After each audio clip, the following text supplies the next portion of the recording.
Target ಸಹ complete sir. ಆವಾಗಿಂದ ಹೇಳ್ತಾನೆ ಬರ್ತಾ ಇದ್ದೀನಿ, ಟ್ರೇಡ್ಸ್ ಆಲ್ಮೋಸ್ಟ್ ಟಾರ್ಗೆಟ್ ಕಂಪ್ಲೀಟೆಡ್ ನೋಡಿ. ಇವಾಗ ಹೇಳ್ತಾ ಇದ್ದೀನಿ ಸರ್, ನೋಡಿ ಟಾರ್ಗೆಟ್ ಕಂಪ್ಲೀಟ್ ಆಯಿತು. ಇಲ್ಲಿಂದ ಒಂದು ರೆಡ್ ಕ್ಯಾಂಡಲ್ ನೋಡಿ ಟಾರ್ಗೆಟ್ ಕಂಪ್ಲೀಟೆಡ್ ಸರ್. ಇವಾಗ ಯೂಟ್ಯೂಬ್ ಲೈವಲ್ಲಿ ಸಹ ಹೇಳಿದ್ದೆ, ಕಾಲ್ ಸೈಡ್ ಟ್ರೇಡ್ ಕಂಪ್ಲೀಟ್. ಇಲ್ಲಿಂದ ಒಂದು ರಿಜೆಕ್ಷನ್ ಬರುತ್ತೆ, ಇಲ್ಲಿಂದ ರೆಡ್ ಕಲರ್ ಕ್ಯಾಂಡಲ್ ನೋಡ್ತೀವಿ ನೋಡಿ ಸರ್. ಟಾರ್ಗೆಟ್ ಕಂಪ್ಲೀಟೆಡ್ ನೋಡಿ. ಇಲ್ಲಿಂದ ಒಂದು ರೆಡ್ ಕಲರ್ ಕ್ಯಾಂಡಲ್ ಬರುತ್ತೆ ನೋಡಿ, ಮತ್ತೆ ಇಲ್ಲಿಂದ ಸಹ ಒಂದು ರೆಡ್ ಕಲರ್ ಕ್ಯಾಂಡಲ್ ಫಾರ್ಮೇಷನ್ ಆಗುತ್ತೆ ನೋಡಿ ಸರ್. Target completed. 1:3 ಏನು 1:6 ರನ್ನಿಂಗ್ ಆಗ್ತಿದೆ ಸರ್. ಇಲ್ಲಿಂದ ಒಂದು ರಿಜೆಕ್ಷನ್ ಬರ್ಬೋದು, ಪ್ರಾಫಿಟ್ ಬುಕ್ಕಿಂಗ್ ಇಲ್ಲಿಂದ ಸಹ ಆಗ್ಬೋದು, ನೆನ್ಪಿಟ್ಕೊಳ್ಳಿ. ಇಲ್ಲಿಂದ ಒಂದು ರೆಡ್ ರಿಜೆಕ್ಷನ್ ಬರ್ಬೋದು, ಪ್ರಾಫಿಟ್ ಬುಕ್ಕಿಂಗ್ ಆಗುತ್ತೆ. ಆಲ್ಮೋಸ್ಟ್ 1:6 ಸರ್, 1:7 ನೋಡಿ.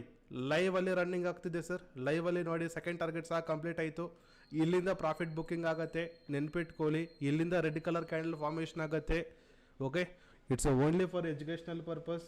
ನಾನು ಏನು ಟಾಪಿಕ್ಸ್ ಹೇಳಿರ್ತೀನಿ, ಏನು ಸಬ್ಜೆಕ್ಟ್ ಹೇಳ್ಕೊಟ್ಟಿರ್ತೀನಿ, ಆ ಒಂದು ಸಬ್ಜೆಕ್ಟ್ ಪ್ರಕಾರ ಹೇಳ್ತಿರೋದು ನೋಡಿ. ಇಲ್ಲಿಂದನೇ ರೆಡ್ ಕಲರ್ ಕ್ಯಾಂಡಲ್ ಸರ್. ನಾನು ಆವಾಗೇ ಹೇಳಿದ್ದೆ ಇಲ್ಲಿಂದ ರೆಡ್ ಕಲರ್ ಕ್ಯಾಂಡಲ್ ಬರಬೇಕು ಅಂತ, ಕ್ಯಾಂಡಲ್ ಫಾರ್ಮೇಷನ್ ಆಗಬೇಕು ಅಂತ ಹೇಳಿದೆ. ಎಕ್ಸಾಕ್ಟ್ಲಿ ಅಲ್ಲಿಂದನೇ ಆಗ್ತಿದೆ. ನೆಕ್ಸ್ಟು ಮಾರ್ಕೆಟಲ್ಲಿ ಇಲ್ಲಿಂದ ಮತ್ತೆ ಫಾಲ್ಸ್ ಆಗಬೇಕು, ಇಲ್ಲಿಂದ ರಿಜೆಕ್ಷನ್ ಬರಬೇಕು, ಈ ಒಂದು ಪ್ರೈಸಿಂದ ಸಹ ರಿಜೆಕ್ಷನ್ ಆಗಬೇಕು ನೋಡಿ ಸರ್. ನೋಡ್ತಾ ಇದ್ದೀರಾ ಪ್ರಾಫಿಟ್ ಬುಕ್ಕಿಂಗ್. ಆಲ್ರೆಡಿ ಇಲ್ಲೇ ನಾನು ಹೇಳಿದ್ದೆ, ಇಲ್ಲಿದ್ದವಾಗ ಹೇಳಿಬಿಟ್ಟಿದ್ದೆ ನಾನು, ಇಲ್ಲಿಂದ ಪ್ರಾಫಿಟ್ ಬುಕ್ಕಿಂಗ್ ಆಗುತ್ತೆ, ನೆನ್ಪಿಟ್ಕೊಳ್ಳಿ. ಇಲ್ಲಿಂದ ರೆಡ್ ಕಲರ್ ಕ್ಯಾಂಡಲ್ ಸಹ ನಾನು ಇಲ್ಲಿ ನೋಡಿ ಪ್ಲಾಟ್ ಮಾಡಿ ತೋರಿಸಿದ್ದೀನಿ. Red colour candle. ಈವನ್ ಇಲ್ಲಿ ಸ್ಟ್ರಕ್ಚರ್ ಸಹ ಪ್ಲಾಟ್ ಮಾಡಿ ತೋರಿಸಿದ್ದೀನಿ ನೋಡಿ. ಇನ್ನೇನು ಬೇಕು ಸರ್?